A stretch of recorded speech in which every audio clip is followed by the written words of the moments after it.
كما يمسكم خبركم تخططلتي ساعة 9 خوينو كاب استوديو زينا اير تي في لومي ربع سالسان حدا نطرس تدالوه زينا وشتن وصان حيزنا لكم قريبنا لنا كتكاتاتلنا بخبر زقدم بيتروس منقص ارستا زينا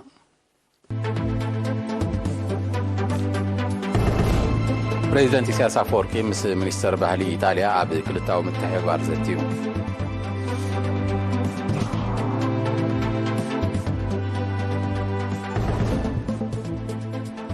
አባል ሀገራዊ ባይቶን አምባሳደር አብ ውዱ ሕራት ሀገራትን ዝነበረ ገዲም ተጋዳላይ አሕመድ ጣህር ባዱሪ በሕማም ተሰውዩ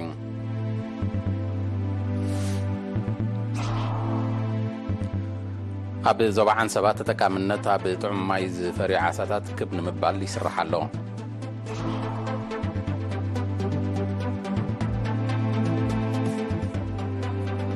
ኢራን ኣብ ግዛት ዮርዳኖስ ኣብ ዝተኻየደ ንሰራዊት ኣሜሪካ ዕላማ ዝገበረ መጥቃዕቲ ኢድ ከም ዝነበራን ዝቐረበላ ክሲ ነፂቃቶ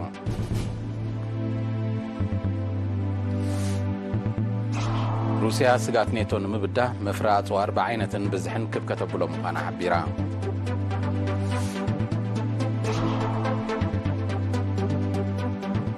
ሓረስቶት ፈረንሳ ዘካይድዎ ዘለዉ ናይ ተቃውሞ ሰልፊ ኣብ ቁጠባታ ሃገር ሓሲኡ ክንፀባረቕ ከም ዝጀመረ ተማሊኡ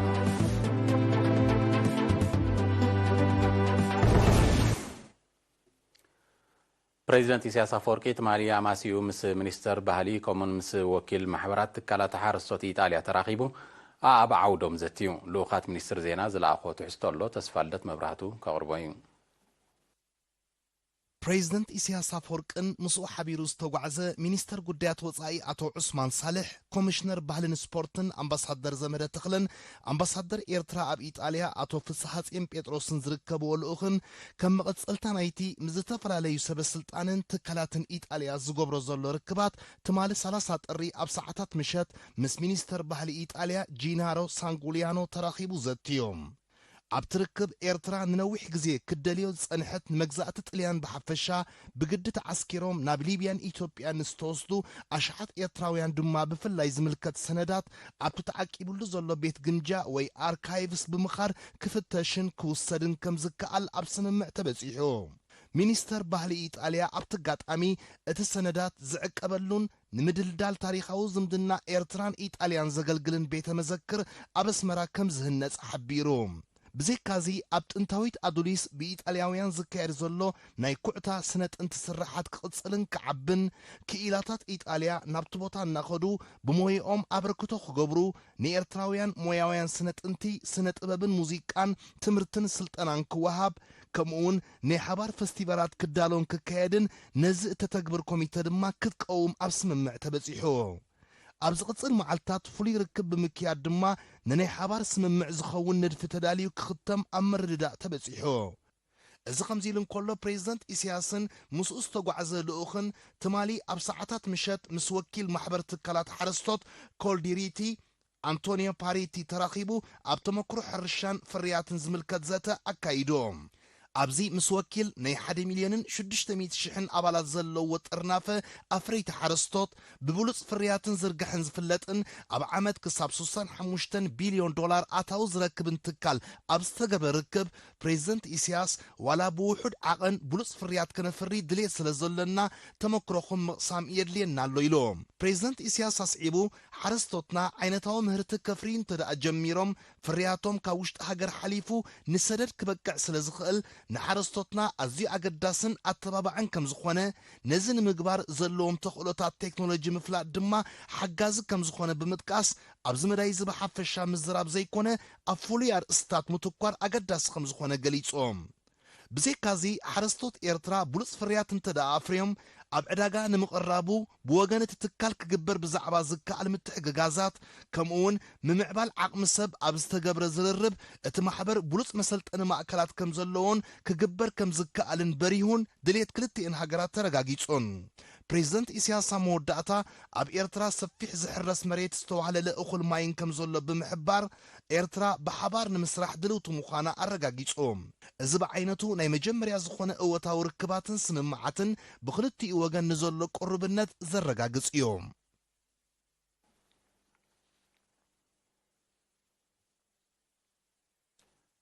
ዜና መስዋዕቲ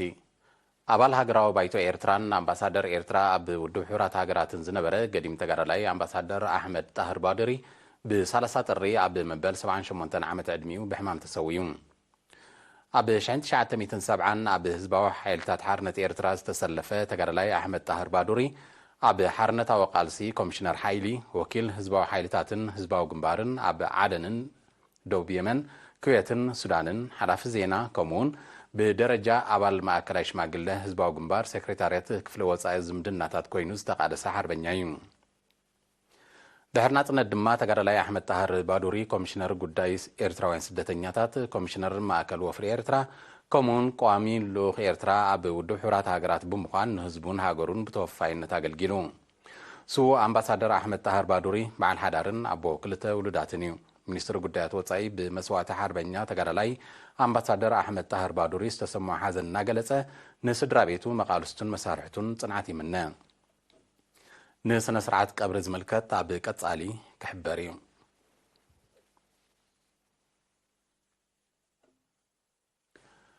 ኣብ ዞባ ዓሰባ ካብ ዝርከባ 16 ዲጋታት ኣብተን 14 ዓሳታት ብምዝራእ ተጠቃምነት ሕብረተሰብ ክም ንምባል ይስራሕ ከም ዘሎ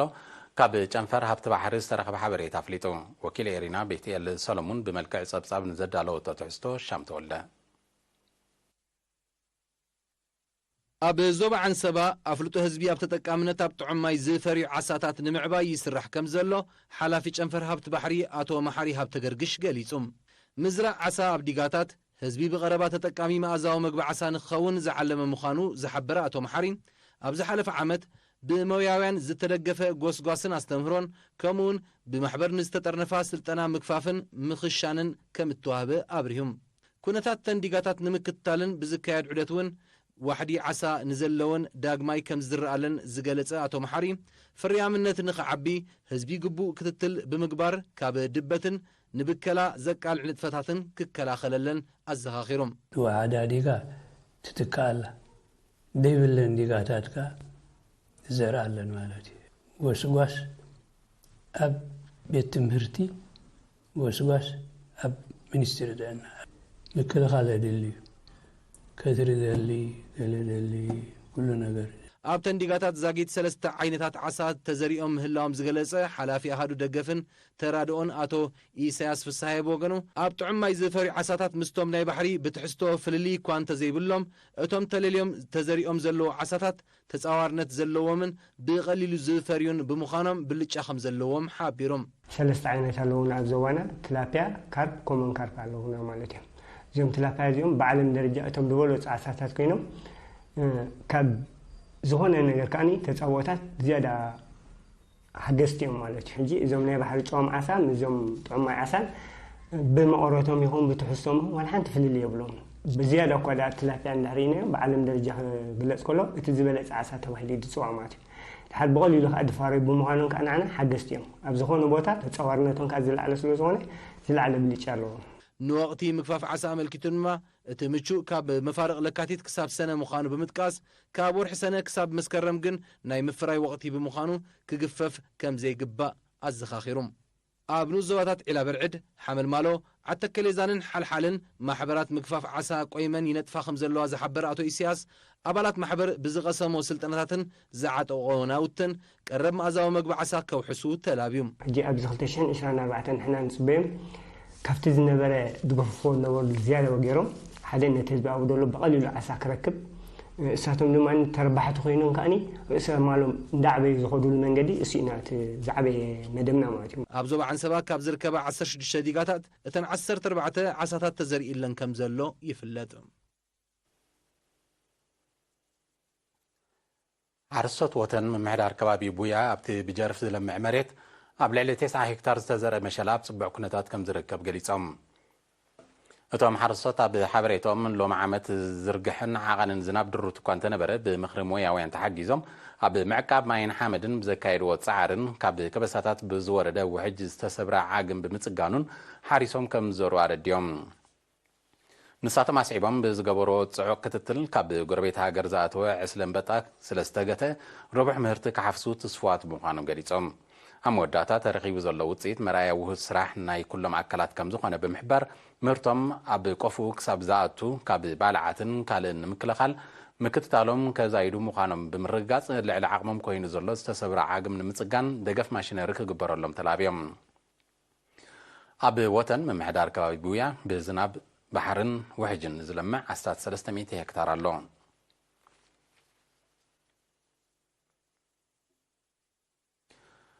أب كتما بارونتو تركب مع كلاين درجة بيت تمرت بيشا أب زحلف عامة تمرتي أب هاجراو ملكا فتناتات شامناين 10 كفلي لعلنا بين زمز قبوس على 16 تمهارا ب 20 ساعة ترش الليما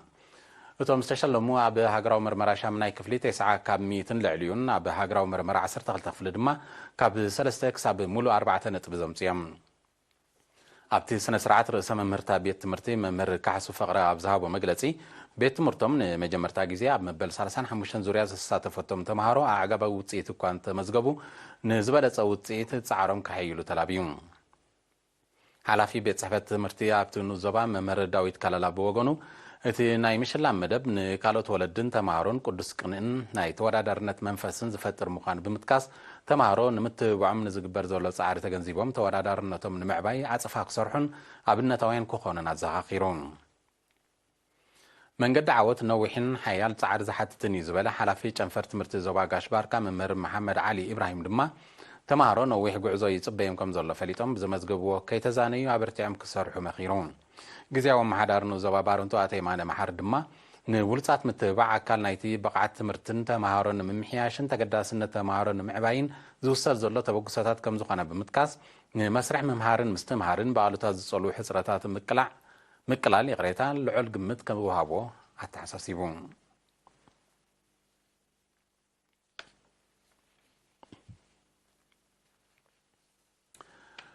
زينا سبورت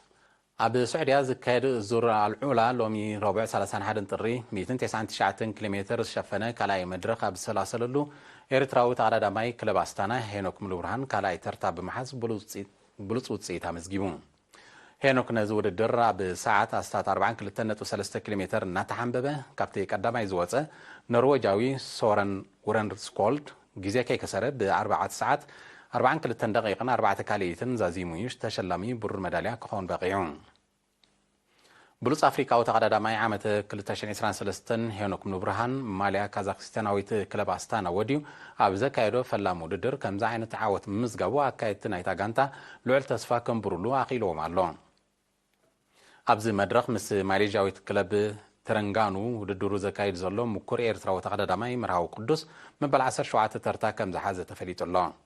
بسونيا بستخايدة قدامي مدرخ نايزي كلتنت وحادة ملكع زلو وددر هينوك مبال 10 شوعات مرهاو دما مبال 10 درجة حيزو من بارماير سعن بمسار تخايدو زلو كلتا مدرخات الشامبيون أفريقيا هينوك ملوبرهان أبناي جيزي وددر 10 درجة بمحكار كاب نروجاوي تقدامي سورن ورن سكولد ب4 كالي تراي دحيرو أب سالساي ترتاك سرعن كله أمناي نتبو ددركا 10 نتبو أوهلي لوب تمساسالي سالساي درجة حيزلو هنوك بزيكازي نبولس من السيد قدامي عب توهاب سعادة ماليا ب4 كالي تبليتو عب سالساي درجة تقميتو زلو نخلط عامة ماليا كلب أستانا وديك ورادر تسمامي زلو هنوك زي حالف عامة عب استفلالي ودرات عبيت عوتات كم زمز قبز فلت كوينو لوم عامة حيزو بزلو بقعات تمساسالي وتسيد كوغانات صفت سبيتالون زور العلا تصبحون 207.6 كيلومتر بزشفن سالساي مدرخ كأتصلين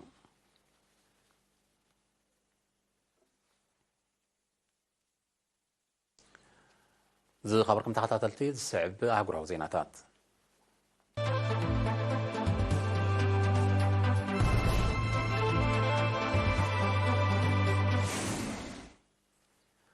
إيران بزحلف سالستيا بجزات يوردانوس بستقايدن سراويت أمريكا علامة زجبرة متكعتي إيد كم زنبران زغرب الله زلو كسي نتيجاتو أمريكا تي سلسته وتهدرات زقاتلن 25 زغسلن متكعتي 7 ونفرتي إيران زودبت مخان بموقاس حنا كتفد كم زخانتها تتنقق زلا نتكسي على طعم الله ذهبت له إيران جنا مقصلتها نايت أمريكا أنصارا كتكايدو صنعت بوليتيكاو زمته مقانا رديا نتي يوردانوس سوريان أبزو داو كوابي استفدت متكعتي أنصار علامات أمريكا متكعتت ككايد صنعها أب عراق زنكساس إسلاماوي عتق جل حلفنت كم زو صدر لوز فلاتيون ኣሜሪካ ኣብ ዞባ ማእከላይ ምብራቕ ተካይዶ ዘላ ወተሃደራዊ ወፍሪ ሓያል ተቃውሞ ይገጥሞ ከም ዘሎ ዝጠቐሱ ጸብጻባት እታ ሃገር ሰራዊታ ካብ ኢራቅ ንምውፃእ ዘኽእል ዝርርብ ጀሚራ ከም ዘላ ይረዱ። እቲ ግዳማዊ ወፍሪ ካብ ጠንቅታት ጸጥታውን ወተሃደራውን ቅልውላው ናይቲ ዞባ ኮይኑ ከም ዘሎ ናይ ቀረባ ተዓዘብቲ ይጠቕሱ።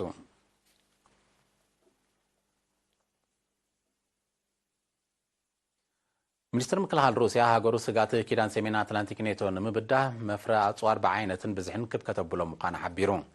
ሚኒስተር ምክልኻል ሰርጌይ ሸይጉ ብ30 ጥሪ ኣብ ኢንዱስትሪታት መፍረ ኣጽዋር ሃገሩ ድሕሪ ዘካየደ ዑደት ኣብ ዝሃቦ መግለጺ ሩስያ ላዕላውነታ ንምውሓዝ ዝተረቐቐ ኣጽዋር ከተማዕብል እዋኑ ምዃኑ ኣረዲዩ። ኔቶን ንዩክሬን ዝገብሮ ዘሎ ገዚፍ ወፍሪ ሩስያ ወተሃደራዊ ዓቕማ ከተደንፍዕ ከም ዝደፋፍኣ ኪላታት ይሕብሩ። ሩስያ ኣቐዲማ ኒክሌሳዊ ኣጽዋርን ልዕሊ ፍጥነት ድምፂ ዝውንጨፍ ሚሳይላትን ዘጠቓለለ ኣጽዋር ናብ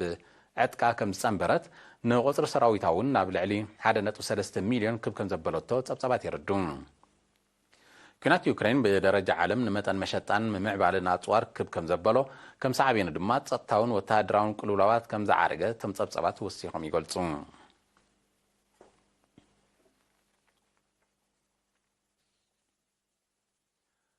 ሓረስቶት ፈረንሳ ናብ ከተማ ፓሪስ ንዘእቱ ቀንዲ መስመራት ጽርግያ ብትራክተራትን ካልእ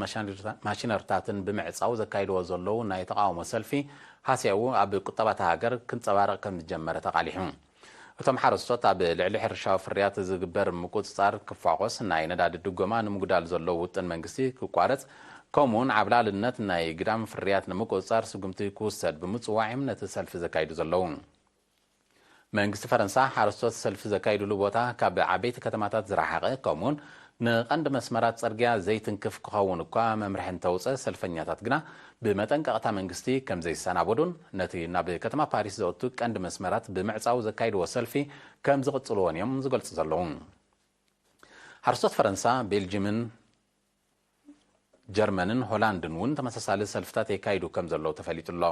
ኣብ ዞባ ዩሮብ ዝምዝገብ ዘሎ ናህሪ ቁጠባዊ ዝቕባበ ኣብ ኣባል ሃገራት ዘስዕቦ ምንቁልቋል ዋጋታት ብቐንዱ ጽላት ሕርሻ ከም ዝተሃስየ ጸብጻባት ይሕብሩ።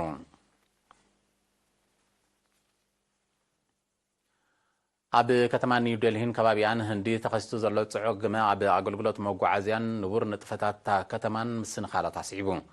በቲ ኩነታት ኣየር ብ31 ጥሪ መጠን ርኤት ኣዝዩ ብምንቁልቋሉ 10ታት በረራታት ክስረዝ እንከሎ 24 መስመራት መጓዓዝያ ባቡር ምድሪ ኣገልግሎት ኣቋሪጹ ከም ዝወዓደ ተገሊጹ። ኣብ ውሽጢ ኒው ዴልሂ ዝርከብን ነታ ከተማ ምስ ካልእ ክፋል ህንዲ ዝራኸብን መስመራት ጽርግያ ክዕጾ ከም ተገደደ ዝተቐሱ ጸብጻባት እቲ ኩነታት ንዝመጽእ መዓልትታት ክቕጽል ምዃኑ ዝእምት ትንቢት ኩነታት ኣየር ስለ ዘሎ ዝፈጥሮ ምስንኻል ከይብስ ከም ዘስጋዕ ቢሮም ኣብ ወርሒ ጥሪ 2024 ኣብ ኒው ዴልሂን ከባቢኣን ኣብ ዝሓለፈ 13 ዓመታት ካብ ዝተመዝገበ ዝሓለ ኩነታት ኣየር ዝተመዝገበላ ምዃኑ ዝጠቐሱ ጸብጻባት ሜትሮሎጂ ኣብቲ ከባቢ ንተኸታታሊ እዋን ዘጋጥም ዘሎ ጽዑቕ ግመ ንሱ ዘሰዓቦ ምዃኑ የረዱ። እቲ ጽዑቕ ግመ ብመጠን ብከላ ኣየር ብምዝያድ ዘስዕቦ ጥዕናዊ ሃስያ ኣቃሊልካ ዝረአ ከም ዘይኮነ ኪላታት ተዓውዲ ይገልጹ።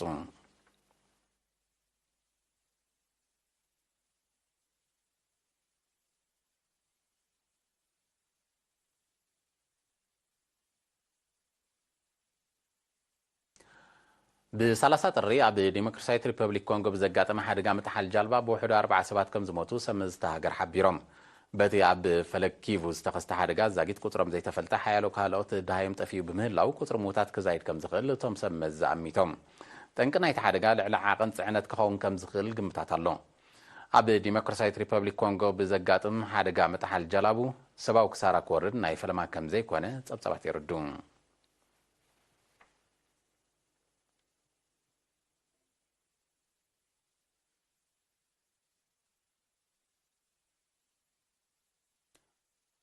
ኣሜሪካ ብልዕሊ F-16 ዝዓይነተን ናይ ውግእ ነፈርታ ዘጋጥም ዘሎ ተደጋጋሚ ናይ ምውዳቕ ሓደጋታት ከም ዘሻቐላ ገሊጻ።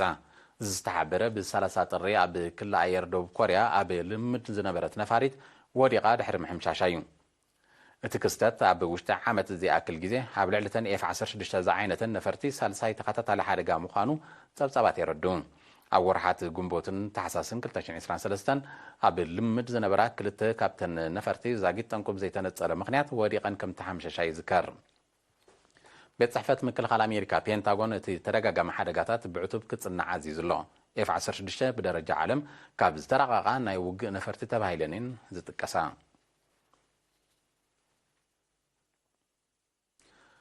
ኣብ ደቡብ ኣፍሪካ ዞባ ምዕራባዊ ኬፕ ተኸሲቱ ዘሎ ሓደጋ ባርዕ ሞሮር ንዋታውን ኣከባቢያውን ዕንወት ኣውሪዱ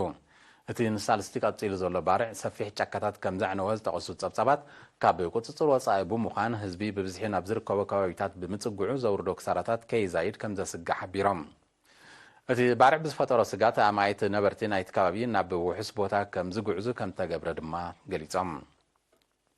ኣብቲ ከባቢ ተኸሲቱ ዘሎ ብርቱዕን ደረቕን ንፋስ ነቲ ባርዕ ኣብ ትሕቲ ቁፅፅር ንምውዓል ንዝካየድ ዘሎ ጻዕሪ ኮንቱ ገይርዎ ከም ዘሎ ዝሕብሩ ሰብ መዚ ሲቪላዊ ድሕነት ተወሳኺቲ ኣሃዱታት መጥፋእቲ ሓዊ ከም ተዋፈራ ኣፍሊጦም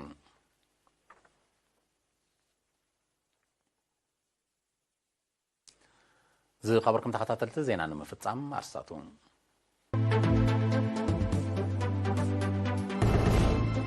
ፕሬዚደንት ኢሳያስ አፈወርቂ ምስ ሚኒስተር ባህሊ ኢጣልያ ኣብ ክልታዊ ምትሕብባር ዘትዩ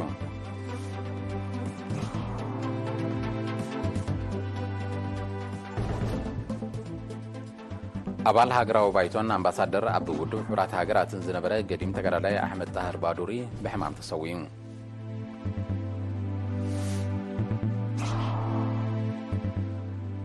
ኣብ ዞባ ዓንሰባ ተጠቃምነት ኣብ ጥዑም ማይ ዝፈርዩ ዓሳታት ክብ ምባል ይስራሕ ኣሎ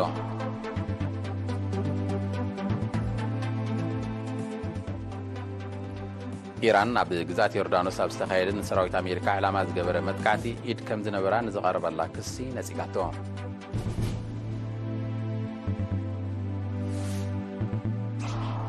ሩስያ ስጋት ኔቶ ንምብዳህ ምፍራቕ ጽዋር ብዓይነትን ብዝሕን ክብከተብሎ ምዃና ሓቢራ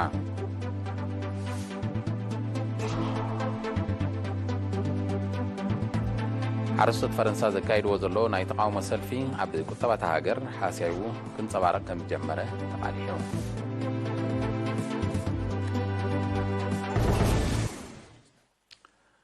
ዝኸበርኩም ተኸታተልቲ ዜና ተፈጺሙ ምስተረፍ ምልባትና ሰላም